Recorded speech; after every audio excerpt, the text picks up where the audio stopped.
So mga kaibigan, pag-usapan na muna natin ngayon ang muling issue nga po ng Katniel, ang muling panliligaw o panunuyo nga daw po ni DJ Daniel Padilla dito kay Kathryn Bernardo.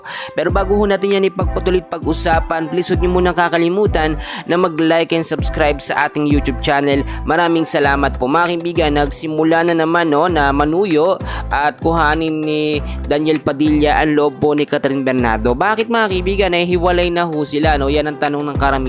Alam nyo mga kaibigan, nagsimula ho yan ng eto nga si Alden Richards nabisi at ang sinasabi ng ilan nag-stop na nga daw po sa panliligaw etong si Alden Richards dito kay Kathryn Bernardo, which is hindi naman talaga totoo. Actually naglaylo lamang itong si Alden at medyo busy talaga siya ngayon. Biruin ho ninyo, etong si Daniel Padilla talagang gumagawa ng paraan para muling makuha o muling makipagbalikan kay Kathryn Bernardo. Kung titignan ho ninyo, noong November 30, 2023, officially talaga nag-break up sila, naghiwalay sila at lahat po ng mga fans nila ay sobrang nalungkot. Talagang trending at sobrang balita sila sa buong social media. Halos sa lahat ho yan sila ang pinag-uusapan. Kasi nga naman kung titignan ho ninyo, 11 years from 2012 hanggang 2023 silang magkasintahan. Ngayon mga kaibigan, meron po mga lumalabas na issue ngayon na hindi lamang po basta-basta sa loob ng 11 years wala tayong nalaman. Ayon po sa ilang mga updates, hindi lang daw po basta panloloko ang ginawa nitong si DJ Daniel Padilla dito nga po kay Kathryn Bernardo. Medyo sinasabi natin mabigat din ang mga kamay nito nga pong si Daniel Padilla dito kay Kat, dahil may mga balita na minsan nakikitaan ng mga pasa sa katawan etong si Kat, which is alam nyo, tiniis lamang po yun ni Kat. Well, kung titignan naman natin, kapag mahal talaga ng babae isang lalaki, talagang hindi niya na iindahin yung mga sakit o kung ano-ano pa man. Kasi nga sinasabi natin, totoo talaga na kung minsan ang pag-ibig po talaga ay bulag, kahit alam nating mali, ipinaglalaban pa rin natin.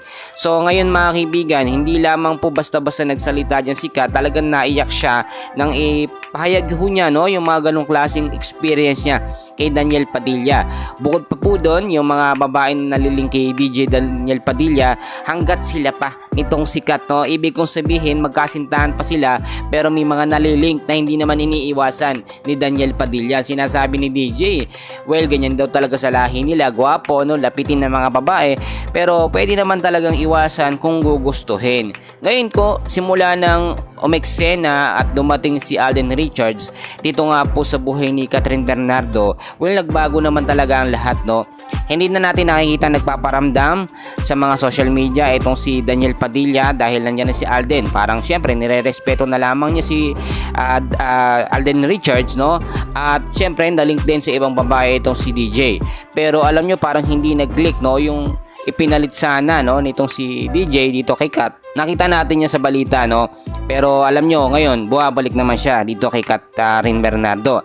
Hindi na ho yan mangyayari dahil alam nyo, nadala na si Kat at ayaw niya pong muling ma-experience sakit na ibinigay ni DJ Daniel Padilla. So para mga kaibigan, meron pa tayong update mamaya. So dyan lang kayo, and please huwag nyo kakalimutan na mag-like and subscribe sa ating channel. Maraming salamat po.